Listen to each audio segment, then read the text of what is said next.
Live, it's the Inside Scoop, Virginia. All the news Virginians want to know. Here's your host, political insider, George Burke.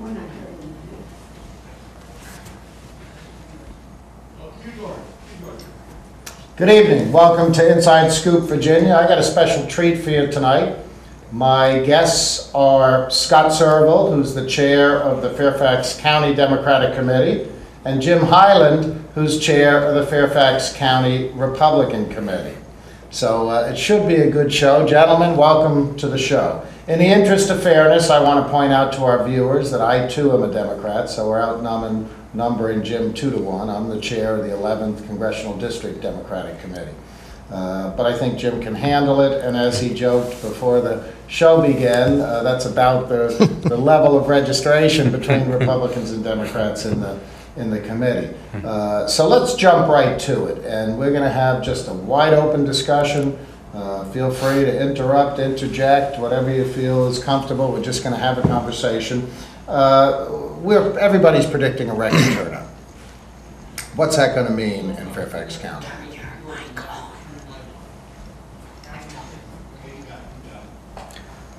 Who's first? Either one, go ahead. Well, we expect obviously a high turnout. We've been working hard for a very, very long time for John McCain, and we think he's going to do well in Fairfax, and we think he's going to carry the state. And I think that combination with carrying Pennsylvania will put him over the 270 mark, and he's going to win the election. Yeah, I think this year is going to be incredible in a lot of respects. We've already seen it, first of all, in the voter registration numbers that we've already had. Voter registrations in Fairfax are up. The surge we saw this year is well more than the surge that we ever seen in a presidential election. We have voter registrations that are up by more than 50% in at least one or two Fairfax County precincts. And the registrations are up by more than 20% in many precincts. These are all Democratic precincts, at least the ones that they're up massively. The ones that they have barely gone up in single digits are mostly Republican precincts. And I think that registration is going to translate into huge turnout, which is also going to translate into big long lines at election day. That so many people want to participate in democracy this year. But I think it's really going to change the numbers in Fairfax a lot more from what they have been in the past. I mean, I think Kerry won by Fairfax at 54%, I think, in 2004. I would not be surprised if Fairfax County goes as high as 60% this year. And in a county that's as large as Fairfax, it can't be underestimated the power that those kinds of raw numbers have on the statewide totals. Every vote that happens up here is a vote that has to be made up downstate, and it can't happen because there's just the votes don't exist. But I think that's what's going to happen. I don't think that there's any doubt that Fairfax has been trending Democratic in recent years.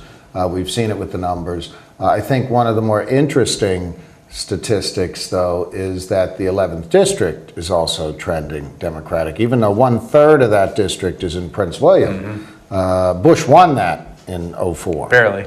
And the polling numbers that I have seen just for the 11th, and quite frankly, that's what I pay attention to, the polling numbers in the 11th show Obama winning by double digits at this point. Now, granted, that's going to tighten up a little bit between now and Election Day. You guys, certainly the Republicans have historically have a very significant get out the vote effort and always have. I think this time, though, we're seeing the Democrats and the Obama campaign have adopted a lot of the tactics that the Republicans have used year after year and added a little mix of high tech to them to jazz them up, and we'll have to see what happens. But tell me if I'm wrong, but at a minimum, I think 60% of the new registrants, what are we talking of new registrants, 100,000? 150,000. 150,000? Yeah. Probably 60% of them at least, and that's conservative, I know you like that word, would be Democrats, in my estimation. Well, we just don't know. When I looked at the numbers, Which is good in one sense, because I think it's incredible. I think it was about a 50,000 increase for Fairfax County. That's what I thought. It was about 500,000 statewide. Both were about a 10% increase over 2004. You go back and look at the last presidential year, because that's the year when people say, gee, I'm interested, I want to register, and I want to vote. Right. So there's about a 10% increase. That's probably not an overwhelming increase over a 4-year period. When you look at population growth, it probably tracks maybe a little bit more than the population growth. But you know, and there's no doubt Barack Obama's inspired a lot of people. A lot of people are interested in his campaign. This campaign's been unique with no incumbent president or vice president, so a lot of people are interested and want to get involved. I have sensed that the polls are closing. Senator McCain was here yesterday. We had well over 5,000, maybe even 8,000 people there. So I get the sense that our people are going to be there on Election Day to make this happen. I think people from, I think both parties, the people are going to be out. I guess my other question deals with the age and even to a degree the ethnicity of the new registrants. My understanding is among new registrants that close to 50% of them are under 25 or 26 years old. That tells me that most of them are Democrats. Most of them have been inspired by Barack Obama. But I'm sure you have a slightly different take on that. You know, I have not looked at the breakdown of the demographics of the new registrants, but Dick Morris, who I'm sure is advised both President Clinton, not particularly a fan of Obama's, had noted that in recent trends in polls that the polls were closing among younger voters closer for McCain. They actually were widening to some degree for elderly voters, which is a shift in recent weeks. So it's hard to say.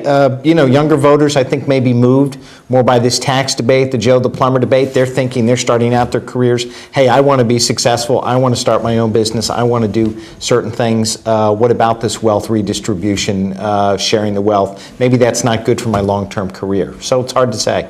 Scott, what do you?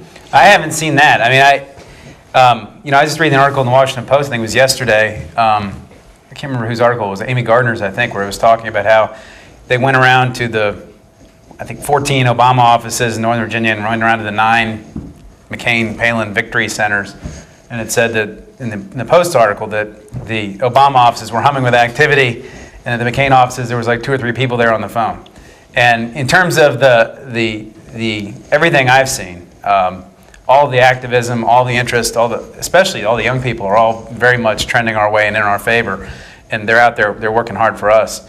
You know, I think from what I've been able to tell, at least, the Republican Party's had a hard time attracting new people in this environment. It's had a hard time raising money. I mean, if you look at you know, the comparative stats between our 2 committees or between the DPVA and the RPV in terms of their fundraising activities over the last 12 months, I mean, it's been a very rough environment for you guys. I think the Fairfax, at least the Democratic committee's outraised the Fairfax Republican committee by something like 4-1 this year or something, and the state Republican committee has had to get a lot of its funding from out of state to fund their operations. Although obviously I know the Obama campaign has transferred a lot of money into the state party to be able to do things because they've been able to. But I think on the Republican side it's been more of a matter of necessity. You know, Jeff Fredericks, in theory, was supposed to bring all this new energy and excitement. Instead, he's brought in a lot of embarrassment to the state party, as far as I can tell. And you know, I think that translates into problems recruiting as well. And I know you've mentioned some of that in some of your comments in the paper. We haven't talked. I mean, I haven't talked to you much, but I know in the paper you had expressed some concerns about some of the tone you've been hearing out of parts of your party around the state and the environment it creates for you guys up here.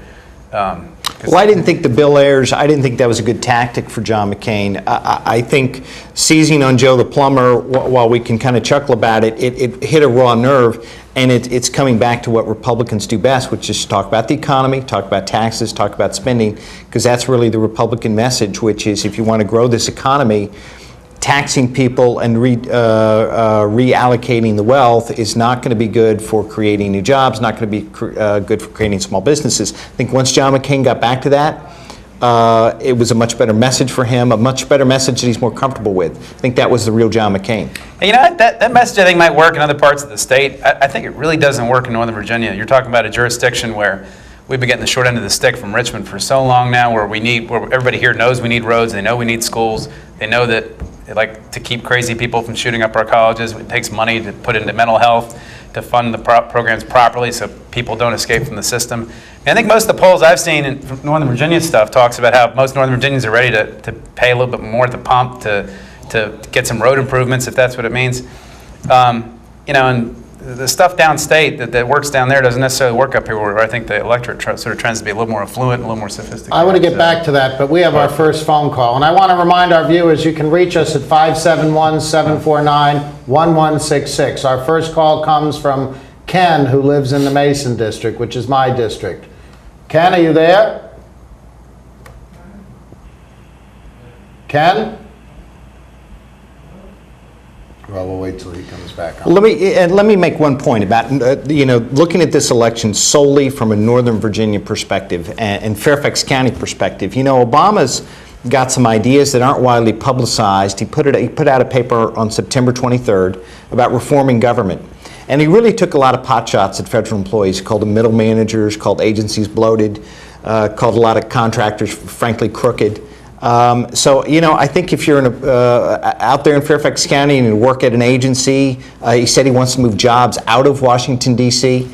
So I don't think Barack Obama is a bowl of cherries for Northern Virginia. I think he's going to be rough on the federal workforce. I think he's going to want to reduce a lot of contracts. So, I think the Northern Virginia economy could be hurt by an Obama presidency. One comment about that. We have Fairfax, and certainly the 11th District is one of the wealthiest places in the nation and one of the most highly educated places in the nation.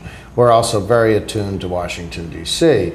And I think that most of us on both sides of the aisle realize that no matter who becomes president, the Republican official Washington or Democratic official Washington is going to move into those offices, is going to help manage the government, and you're going to see certainly the party's philosophy being presented and pushed, and the party's agenda, and the two parties certainly have differing agendas, but some of this stuff that's discussed on the campaign trail, et cetera, ends up falling by the wayside, whether it's John McCain or whether it's Barack Obama. Let's try this call from Ken again, see if we got him on the line this time.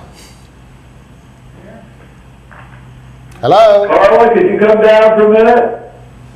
Hello?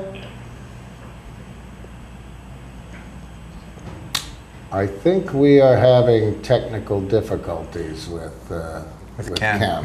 Well, you make an interesting point, George, which is policy is often personnel.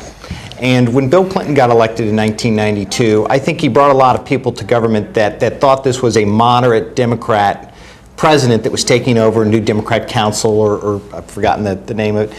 Democrat Leadership Council. Democrat Leadership Council. I don't think that's going to be the case with Obama. I think they're going to think that this was a referendum to put a liberal president in the White House, and that I'm going there to do a lot of liberal things in Washington, D.C. So I think this regime could be far left of what we've seen over the last 16, 24 years. I don't think that's true. I mean, obviously, I agree with you that Bill Clinton, he definitely, when he went in, he had the DLC backing, and he was definitely a DLC guy when he went in. But the Democratic Party's experience, at least, I think it was 92 to 94 was the last time the Democratic Party had control, all two branches, presidency in both houses of Congress. And obviously, the country didn't react well to what happened during those 2 years, and that was the beginning of what, about 14 years of Republican control or so. And I think a lot of people remember that, and a lot of people are very cognizant of the fact that you can't overreach once you get a mandate like, for example, George Bush did. And I think that'll temper what happens in Congress when the time comes. We're going to be taking a break. We'll be back in 2 minutes. Please keep watching. My guests are Scott Surovell and Jim Hyland, the Democratic and Republican chairs in Fairfax. This year, 28,000 Americans will be diagnosed with oral cancer. I think Ken was trying to get his wife on the phone. 7,000 Americans die of oral cancer. I'm Eva Cohen, and I'm an oral cancer survivor. I didn't fit the profile. I didn't smoke or drink. I had no family history of cancer. No family history of cancer. I was 31 years old. 31 years old. I went to see my dentist about a sore in my mouth that wouldn't heal. It was oral cancer. I had to have a radical neck dissection and a portion of my tongue reconstructed. I didn't know if I was going to live or die. I'm Surgeon General Richard Carmona. The survival rate for oral cancer is only 50%. Oral cancer can happen to anyone. If you have a sore or lesion in your mouth that doesn't heal within 2 weeks, see your dentist. Early detection is the key. Early detection saves lives. I know. 1 in 8 Americans goes hungry. One idea helped change that. A community started a garden that blossomed into farmers markets. 1 in 6 children lives in poverty. One group of women found an answer by opening a daycare center that their neighbors could afford. Today, 36 million Americans live in poverty. But one by one, people are helping themselves and each other to change the picture of poverty to one of hope. For easy ways you can help, visit povertyusa.org. 2 words for you. Pop quiz. Ready? Name any funny movie. A drama. Name a mystery. And one more thing. Name the movie your kids saw today in science class. Know what really matters. Know about your kid's school. And know about your kid. Find out 100 ways to know more, do more.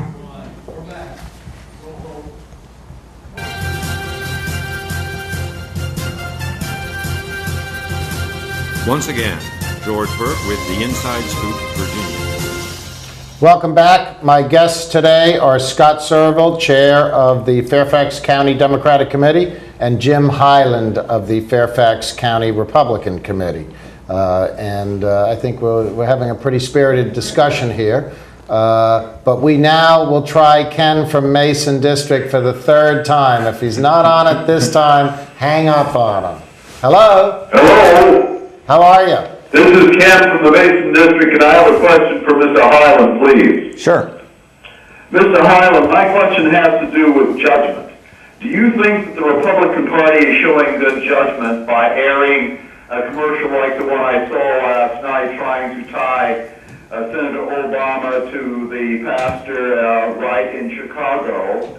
Is that showing good judgment to have such a commercial as that in a tolerant, well-educated, moderate district like Fairfax County? And do you think that Senator McCain showed good judgment when he picked Sarah Palin to be his vice president? Well, let me take your first, that's a 2-part question. Let me take the first part. Well, there are a lot of ads being run by people, we don't even know who they are, and I had heard something to the effect that a third-party group was airing ads about Reverend Wright. As I said earlier, I think the core issues are, let's stick to the tax, the spend, the economy, stark differences on foreign policy, to me, would please me, and I think that's real John McCain. Second, Sarah Palin, if Barack Obama is qualified to be president, Sarah Palin is certainly qualified to be vice president. I sit there, I heard after she had gotten nominated, I heard a Democrat congresswoman said, well, she'll be an empty seat at the national security meetings. And I'm thinking, I would rather have a mother with a son in Iraq sitting around a table when we're discussing national security concerns, and somebody, frankly, some of the people that advised George Bush with Harvard degrees from Johns Hopkins, that sort of thing, that gave him terrible advice on Iraq. So I'm not so sure that Sarah Palin wouldn't be a nice voice from outside of the Beltway, maybe a little dose of common sense at some of these meetings. I don't know if I want to. We could do the whole show on Sarah Palin, but I'd rather focus on John McCain than Sarah Palin. No. I'm not surprised by some of these groups coming in and doing this. The Republicans did this in 2004 with the Swift boat stuff, and I think that left a bad taste in everybody's mouth. I'm not surprised they've started to do these kinds of tactics, and John McCain can say it's somebody that, he can blame it on somebody else and say it wasn't him, but there's no question they try to encourage these things. These kinds of ads, and then pretend like they don't have anything to do with it. And obviously, Jim, I'm not saying you have anything to do with it, but in any event, I think that kind of tactic's going to get rejected.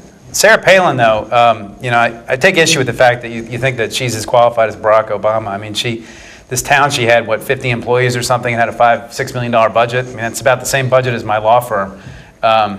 They didn't manage a school system. I mean, I'm not really clear what the mayor of Wasilla really does. What I've seen about Wasilla is it has a radically different governmental system than anything we're used to here, because the Alaska state government pays for everything with their oil revenue. So the fact that she was mayor of that little town for whatever it was, 8 years, I don't think qualifies her for much of anything. It's basically a small business. At least doesn't qualify her to run to be a vice president, I don't think. And she's been governor of Alaska for what, 2 years, I think. I mean, Barack Obama, I bet you that the budget of his office, of his Senate office, is probably bigger than the budget of Wasilla. It's my guess, or if not, it's pretty close. And he probably even has more employees working for him as a senator than she did as mayor of Wasilla. Now, you can get into these comparative discussions. You can talk about he was editor of the Harvard Law Review, and I guess she was a beauty pageant finalist or something. I mean, there's a lot of different ways to again, see, we're getting into class warfare, and I love having that debate, because what Democrats are always, we're for the little people, we're for small towns. So here's somebody from a small town. Well, it's a rinky-dink town. Here's her husband, a union member. Oh, well, he doesn't know what he's doing. Holds 2 jobs. She's a mother. She's got a child with a disability. It meets all of these so-called, this is our core constituency, this is the people that love us.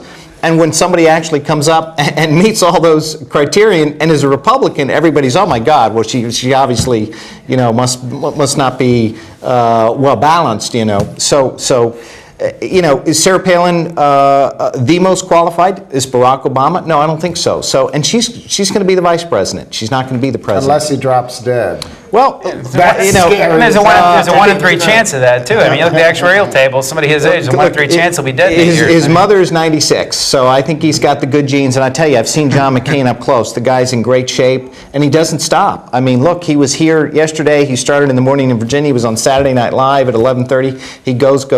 So I think he's got the good genes, and he's been tested. So I think he's going to be around for a while.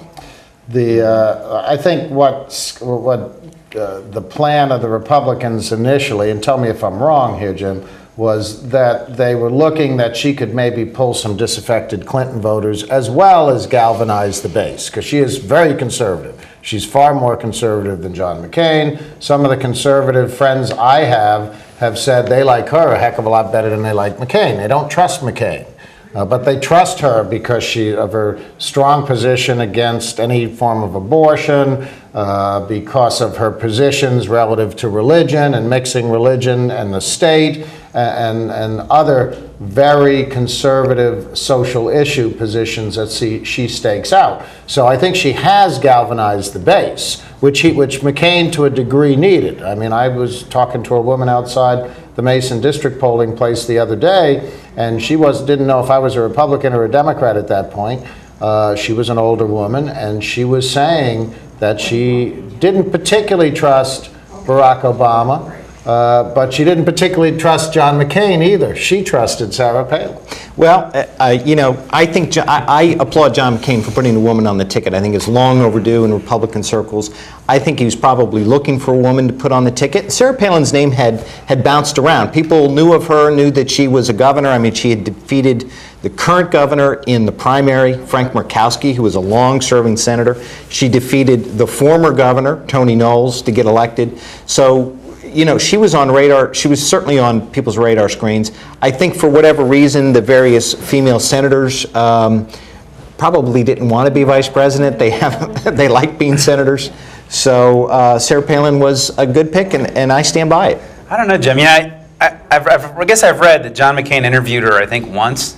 Yeah, there wasn't much to the. I think he interviewed her once before he made his decision. And I heard somebody the other day say it takes more interviews to get employed at McDonald's than it did to get employed as vice president, his vice presidential choice. I mean, as far as I can tell, she didn't get vetted that hard at all, and it was sort of a very quick, snap, last-minute decision that John McCain made, thinking he's Mr. Maverick, think outside the box, a different kind of guy. And from my point of view, and I think a lot of people looked at this, it really says a lot about how he makes decisions, and it questions a lot about his judgment, that he would select somebody like this in such a fast process, especially given all of his choices. I mean, I guarantee you right now, he is kicking himself that he did not pick Tom Ridge, given that it seems like this whole election is going to come down to Pennsylvania from John McCain's point of view, and the governor of Pennsylvania, former governor of Pennsylvania, very popular guy, was actually on the short list and got turned down for this one from Alaska, who apparently is more of a liability now than an asset. Ridge had fairly liberal social positions. Right, he was pro-choice. He's pro-choice, and it would have hurt McCain with the base, I guess. But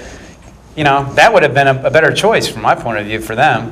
Thank God, he he didn't pick that way. Well, a lot of decisions get made, but I think John McCain's had good judgment on, a whole host of issues, and for many years, on taxes, spending, on Iraq, national security. So Is this the same John McCain that ran in 2000 or 2004? Oh, it absolutely is. The dynamic has shifted. No. The political dynamic shifted so much, it's hard to say. I mean, what terrorism I don't think was ever mentioned in the Gore, Bush debates in 2000. So you're looking at a completely different world, both economically and from a foreign policy perspective. So it's the same John McCain. It's a different Republican Party, though, I think. I mean, I don't know, Jim.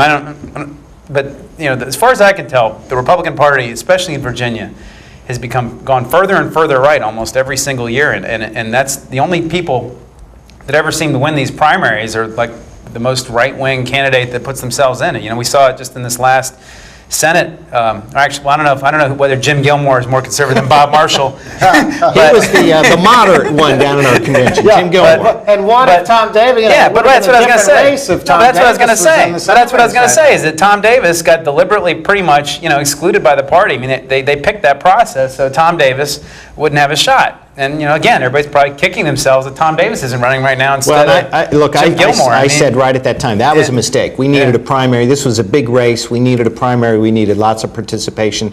I urged Tom to run. I'm sorry he didn't. I think he would have been a great candidate. Still think he would be a great senator. And I don't think he's out of politics yet. I don't want him to be out of politics. No, but he's going to make himself a rich man for a few years. Yeah, he is. And he's been in Congress a long time. He's been in government a long time. He's given a lot of years to the county and the government. But McCain saw you have to run to the right if you want to win a Republican Party primary, and that's what's happened. He saw it in South Carolina where he got destroyed by all those whisper campaigns, and because Bush was to his right, and he figured it out. Now he's tacked hard right in the last 8 years, and got him success. But I think that's why he changed more than anything, not the country. What about Jeff Frederick? Is he doing the right thing? And I know I'm putting you on the spot a little bit, and I'll apologize ahead of time. He is your party chair. I wouldn't want to have to be talking about Dickie Cranwell right now.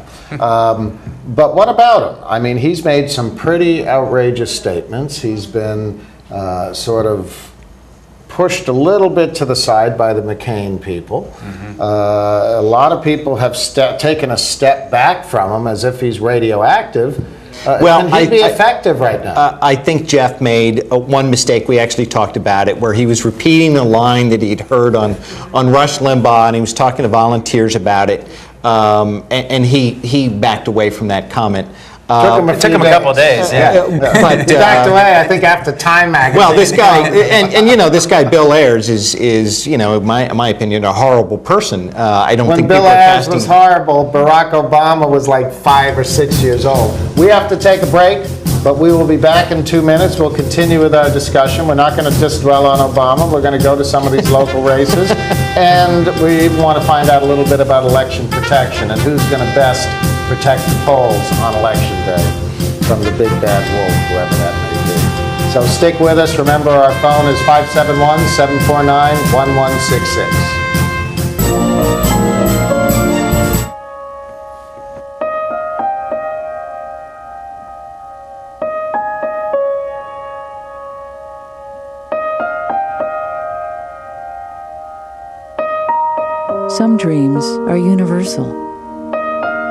Dreams that inspire us.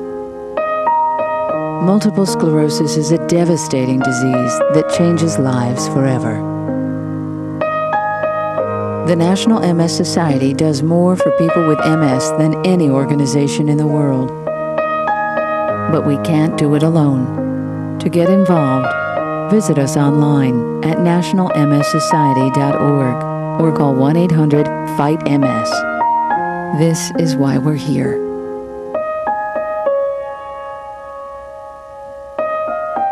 Because nobody dreams of having multiple sclerosis. What's wrong with this picture? Half of young Americans can't locate economic powers like Japan and India. 20% can't even find the Pacific Ocean. Without geography, our children aren't ready for the world. Geography is everywhere. It's incredible creatures, rhythm, fashion, flavor. It's economics and politics. It's change. Understanding connections between people and places is critical in the 21st century. That's why we created mywonderfulworld.org. Go there now for your free parent and teacher action kits and give our kids the power of global knowledge. Because kids who understand our world today can succeed in it tomorrow.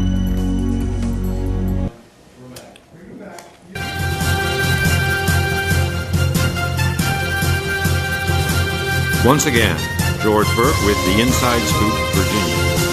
Welcome back. My guests today are Scott Surovell, chair of the Fairfax County Democratic Committee, and Jim Hyland, who's chair of the Fairfax County Republican Committee. And I got to tell you, Jim, you got a big set of cojones to come on this show with us, and it's appreciated.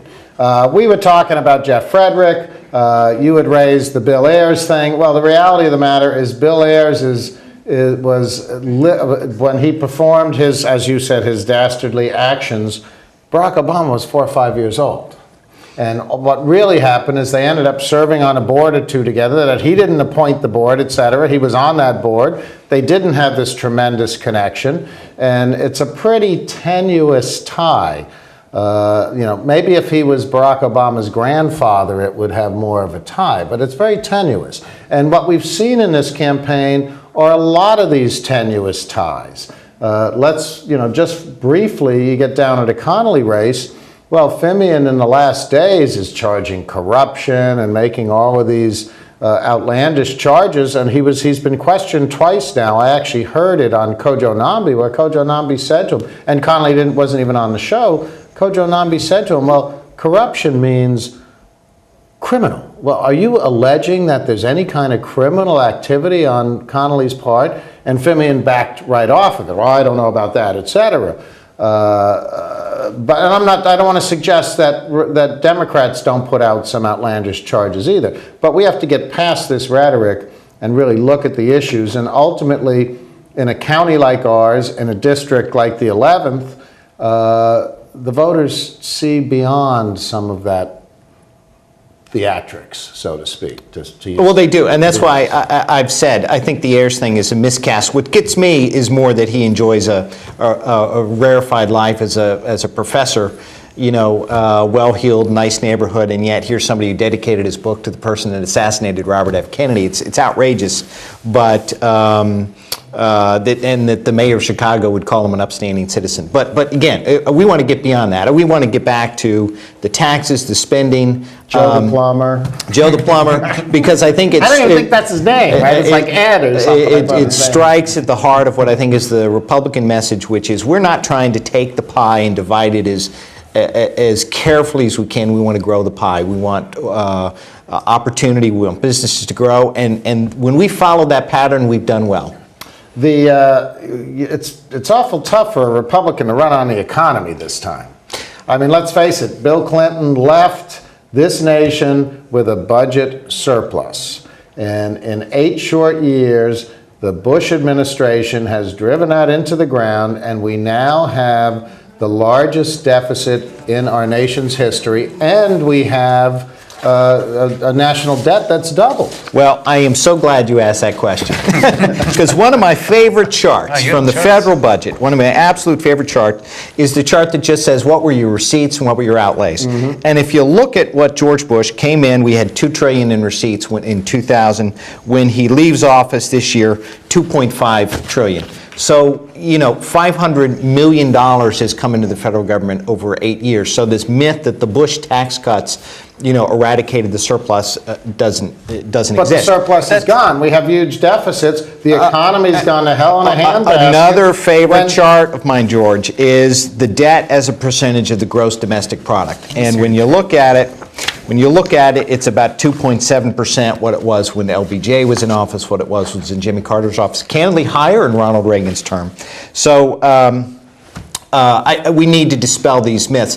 George Bush did, the 9/11 attacks and the Afghan war, he didn't cause. He reacted properly in that case. Iraq, we could have a whole nother debate about that, whether that was prudent, whether it should have been done. But, I don't think you can pinpoint our defense spending related to the war on terror, homeland security, solely that it's George Bush's fault, and that caused hundreds and hundreds of millions of dollars in new spending. Go ahead, Scott.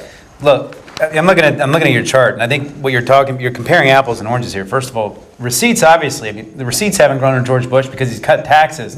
There's no question the receipts have been stable or gone down because of what Bush did. If you look at outlays, which is government spending, it's gone up by almost 50%. I mean, in 2000, government outlays was $1.7 trillion. 2008, it's $2.9 trillion. I mean, it's gone up. I mean, it's classic. I mean, I don't understand why Republicans get away with the idea they're for small government. George Bush and his father, Ronald Reagan and Richard Nixon have done more to expand the government than Jimmy Carter and Bill Clinton combined. I mean, there's no comparison at all if you look at the numbers. And for six or eight of those 8 years, it was a totally Republican government. The Congress was run by the Republicans and the White House. It was, but the reason we have this imbalance is because George Bush is spending like crazy and he's not bringing in any money to pay for it. Well, look, and Republicans made, I think our big error in the Congress, I think Tom Davis would probably tell you this too, the Republicans in Congress did not challenge George Bush enough. It was whatever he wanted, he got, on Iraq, on domestic spending, that sort of thing. But again, I think you've got to go back. The homeland spending, the defense spending caused huge spikes in increases in spending, and that's not necessarily George Bush's fault. He did not initiate the tax on 9/11, and he had to react to it. It's all the president's fault. The buck stops at his desk, and then the economy's gone to hell in a handbasket. Let's take this call first from Mike from Centerville. Mike, are you there? Yeah, I'm here. My question is about William Ayers. The guy did jail time. He did his public service, i.e. jail. At what point do we say we forgive and forget and let people move on? You're bringing up a guy who did a crime in the 60s, before I was even born. Can a guy not redeem himself? Well, again, I'm trying to move beyond Bill Ayers. We've gotten into conversation about him. Interesting, though, he didn't do any jail time. I believe he was indicted, and they couldn't bring the case for reasons. So he never really did pay for his crimes. Unlike Ollie North. Ollie North's case was overturned in federal court too. So, but again, I'd like to get beyond Bill Ayers too and talk about what I think are the key issues in the race right now, and that's foreign policy, domestic policy, and also impact right here in Fairfax. Thank you, Mike. Oh, you got another question? I just a comment. $4,000. That's what each man, woman, and child in this country owes as their individual contribution of that national deficit. That's a obscene amount of money for the government to have spent in my name and your name. Thank you. I think it's what I do have to say, Jim, is you're making one argument, but I hear Connolly's opponent make the direct opposite argument and blaming all the economic woes on him because he was the leader of this county, even though there's a lot of national reasons that occurred.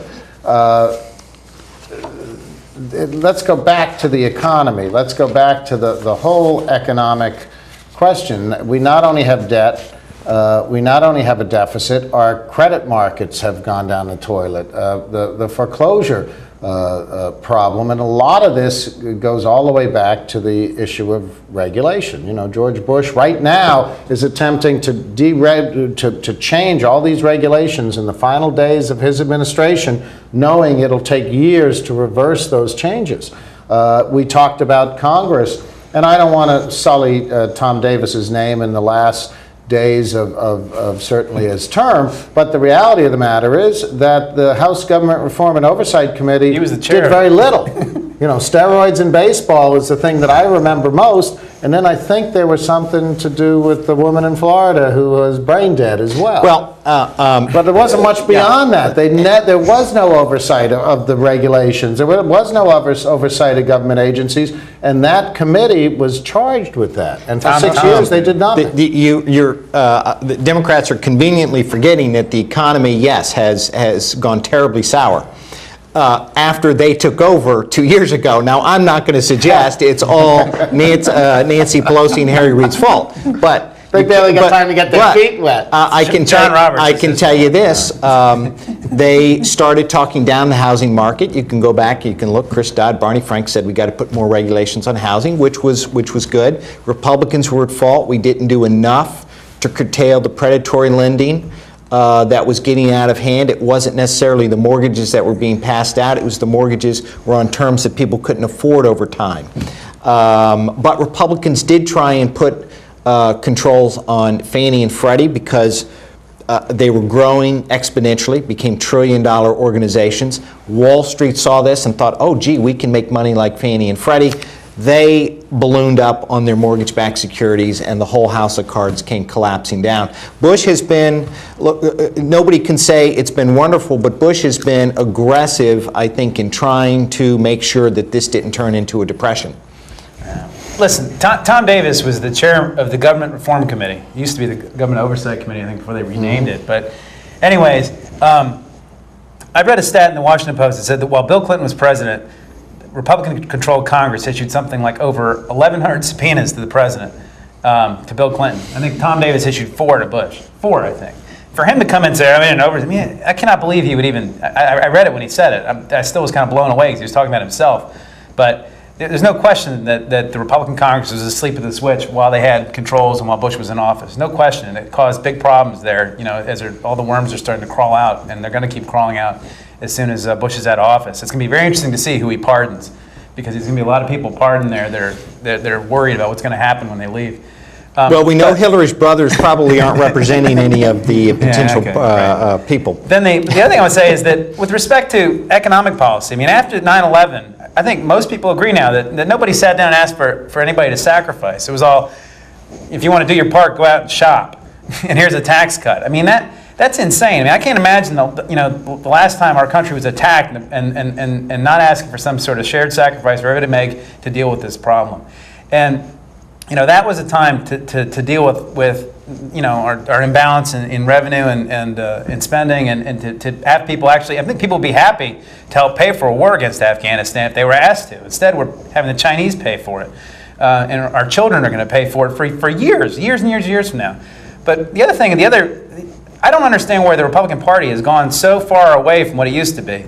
I think a lot of people recognize that the government spending, it stimulates the economy in a lot of different ways. For example, road spending. If you build one of the first things Bill Clinton came into office is an infrastructure project where they're building roads and bridges because it does concrete and steel, and it percolates money throughout the entire economy. And I read a statement by Ronald Reagan. Ronald Reagan, of all people, I think it was in 1984, where he passed I think it was either a nickel or 20-cent gas tax increase, praising about how there hadn't been a gas tax increase in 25 years, and it was so overdue, and public infrastructure is so important because it greases the economy, makes the trucks and the cars and transportation move. I cannot imagine hearing a Republican say that today. Okay, this is Ronald Reagan that said this. I don't know what's happened to this party. It's a party that nobody recognizes anymore. And, I'm not piling on, but just one other little piece here, because we're going to be breaking in about a minute and a half, is the Republican candidates who are not incumbents, and first of all, even the House Republicans didn't want to vote for this bailout that was presented by the lieutenants of George Bush, right, by the Treasury Secretary, by et cetera. Yet they voted against it the first time around. Candidates are still running against, Republican candidates are running against Democrats who voted for it. We're not saying it was the best bill to come before the Congress in a decade by any means, but they're running against their own president's measure that he said had to be passed or we'd face dire circumstances. Now we see a lot of the banks are using the money to pay dividends. Yeah, well, look, there again, mistakes are made, and I think you have to call them as you see them. $700 billion plan. I'm not defending it by any means, because I think, as you've seen in the last few weeks here, simply recapitalizing the banks is a better way of doing it than going into these Wall Street companies trying to buy the assets and resell them to get lending out there. We went through a recession in the early 90s here in Fairfax. We don't want to see it again. So keeping banks lending and moving money into the economy is good. I think we all agree with that. It's just how we do it. We're going to take a break. We'll be back for our last segment in 2 minutes. Stay with us.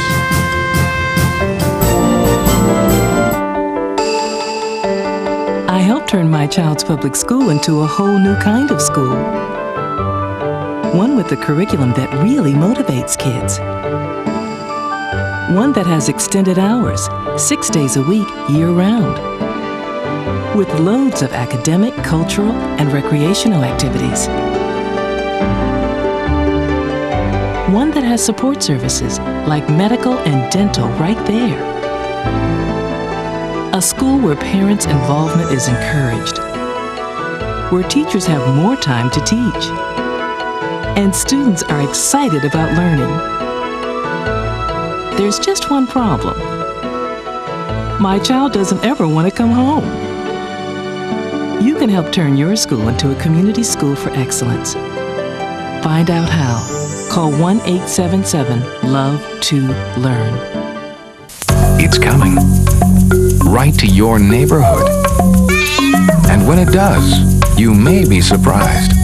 It's your Social Security statement of your benefits, and it's going to help you plan your financial future. Your benefit statement will tell you how much Social Security you're eligible to receive and when you'll get it. Then you'll know how much you need to save for retirement, because that's coming too. The future is in your hands. Choose to save. The toxic fumes from this meth lab are seeping into Jamie's sinus cavity. Ammonia vapors invade her throat. Toxic gases fill her lungs. Jamie's body is deteriorating. And she doesn't even know it. Jamie, dinner. So, who has the drug problem now? Find out how meth affects you at drugfree.org/meth.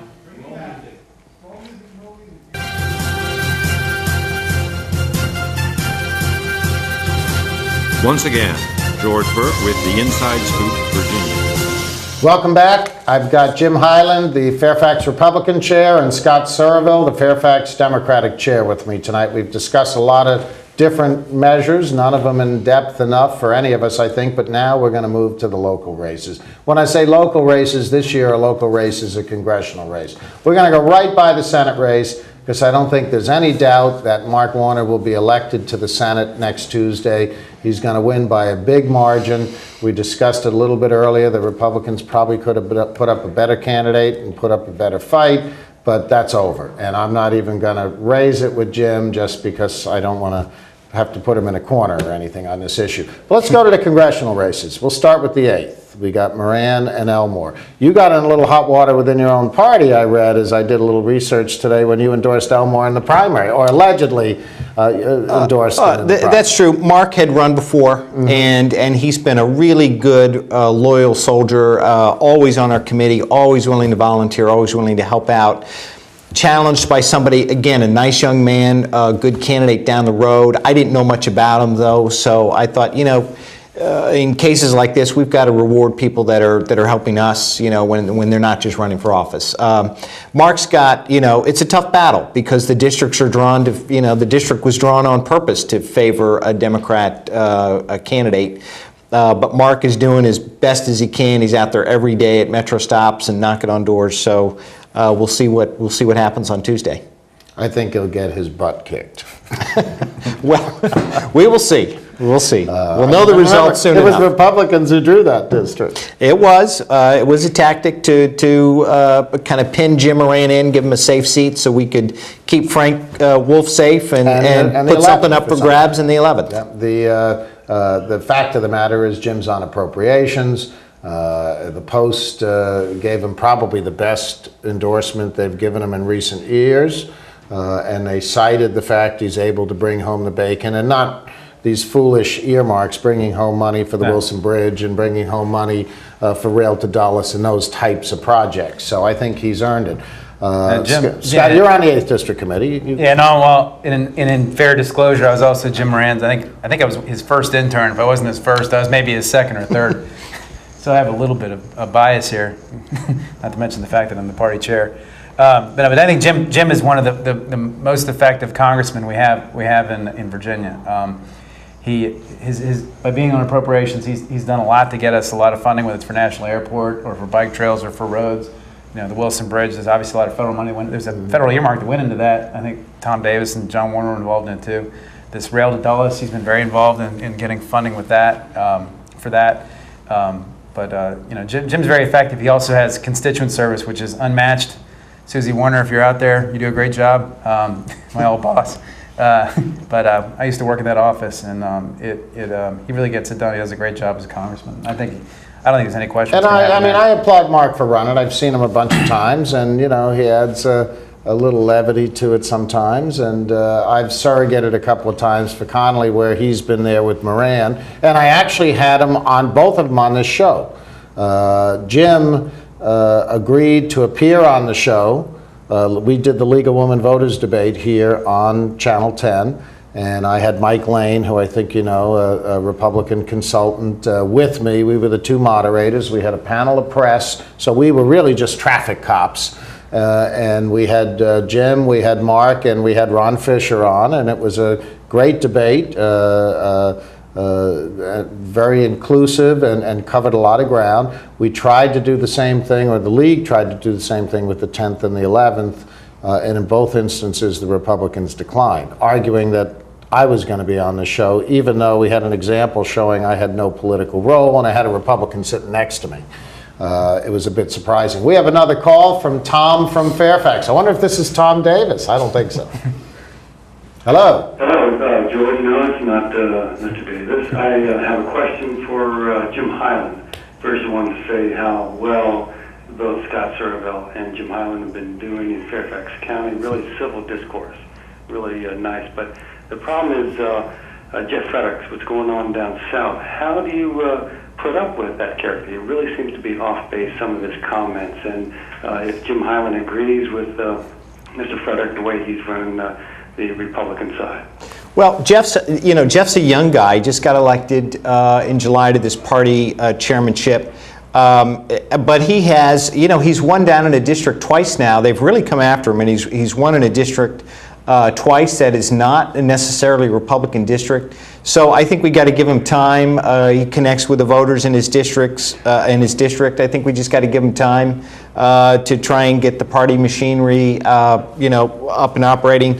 But again, he's backed away from some of those comments about Bill Ayers. I don't think it really reflects who Jeff is. He's conservative, there's no doubt about it, but I don't think he wants to get into the personal attacks. But we'll have to see down the road. I mean, Jeff's a guy that had a fundraiser for his campaign with Tom DeLay headlining it. I mean, I think when Tom DeLay was in a lot of hot water, I mean, Jeff isn't scared to show who he is, and he is. There's no question. He is a very tough campaigner.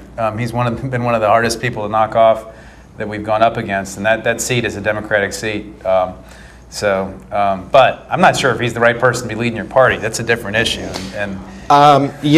He won at a party convention, and these things that I like Jeff, but I supported John Hager, who was, I think, been a good Virginian, a good credit to public service here. But I don't envy your position within the Republican Party of Virginia, coming from the People's Republic of Fairfax. But that's no, it's not going to be. George, I'm old enough to remember when this was a Democrat county. My mother was a Democrat precinct worker in Fairfax back in the 60s. It hasn't been a Republican. We've only had the Board of Supervisors for a few years. So we swim in a Democrat area here and it's always going to be like that. It's going to be a different type of Democrat back then, though. It was the bird machine. The good old bird machine, yeah. Let's move on. I don't want to leave any of these races out. So we move to the 10th district race. We got Wolf, the incumbent, and Judy Fader. What do you see going on over there? Well, I think Frank's going to do extremely well. He's going to win overwhelmingly, just like he did in 2006. And you all talk about Jim Moran being affected. I'm not going to grant you that. He's on appropriations. So is Frank Wolf. Frank has been really an institution for us. And having two senators that are going to be relatively new, I think it's helpful to have somebody like Frank Wolf around. So I think Frank will be in good shape. But I want everybody to get out there and work hard for him. But I think he'll be in good shape. Frank Wolf, from my point of view, he's pretty anonymous. You don't hear about him a whole lot in the paper. And when you do hear about him, he's taking some trip to China to focus on human rights or whatever. And I haven't seen a lot of actual tangible results of anything that he's done in Fairfax County. For example, this rail line from West Falls Church out to the Dulles Metro Station's a $900 million they're looking for. We spend that in Iraq in like a week and a half, right? Or a week. Every week we spend that kind of money.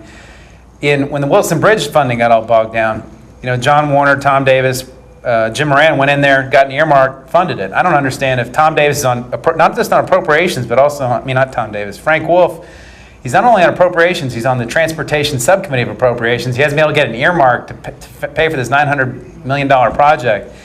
I question his effectiveness. And the dynamics in that district are that my understanding is the baseline Democratic performance of the 10th is about 48%. And historically, that's what it's been.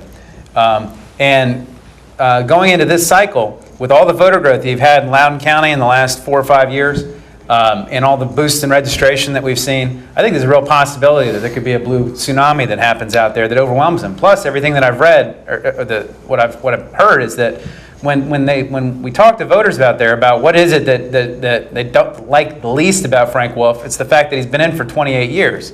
And a lot of people say maybe it's about time for a change. And with the change theme that's about this election, I think he could have some real problems on Election Day. I think if Judy wins, it's going to be close. I think it's going to be close, but I think that's, she made the red to blue list. That's a top 30 race in the country in terms of the seat the Democrats thought they could take. So I think there's a possibility she could take that. Well, I think Chris Van Hollen's got a long list that he's throwing people on over and over and over again. But let me just say something about Frank, though. Frank has been instrumental in trying to fund that rail system on appropriations. He's gotten a lot of the seed money for it. Now, I'm for a tunnel. And I do not like what the board has done and Tim Kaine has done. We want a tunnel in the Vienna Well, it's also area. what Tom Davis has done, what Frank Wolf has done, and what I've Jim made Moran it has done. known. They made it clear to the governor. I've been involved in it since the beginning. They made it clear to the governor that there was going to be no tunnel, that the administration, the Federal Transit Authority had made it clear, no way, Jose, on the tunnel. And that's when the Board of Supervisors and the other government officials here were told no tunnel. I talked to the Federal Transit Administration myself, and they said it's the local people that have to tell us they want a tunnel. Yeah. Then we decide yes or no on the tunnel, and the locals never did. So it really is. I did some lobbying for the tunnel, and I was at meetings downtown. And the reality of the matter is, they'll say one thing and do another. Look, but there was we no way. had Jim Oberstar, the Democrat chair of the committee, has said, if you want a tunnel, we'll get it for you. We'll get it for you. Democratic administration, Democrat wins the presidency. We'll take a tunnel however we can get it, but we want it. We want a tunnel. Frank has helped fund that. See, Frank's constituents need it further out. You're likely to take the rail in from Dulles to Tysons. Right. I'm not sure you'll take the rail simply to go from Reston to Tysons. So Frank has stood by it while it's been kind of hijacked by our local board here to weave it through Tysons Corner. I think, yeah. But the Federal Transit Administration also said it'd be hard to get it if it didn't go through Tysons because you needed to have a certain amount of traffic. We're going to run out of time. Let me say that I think that it's an uphill battle for Judy Fader, certainly, and a lot of it's contingent on how big if there's an Obama tsunami there. Finally, we're not going to have any time with Connolly Fimian, but I just wanted to hear what you got 5 seconds to tell me what you think. I think Keith is the right man for the time. A businessman, let's send him to Congress so he can help with Connolly's 20 points ahead, 18 to 20 points ahead. I think that one's been decided, and that's what Larry Sabato said today on television. Thank you for watching. Jim Hyland, Scott Surovell, thank you very much. Thank you.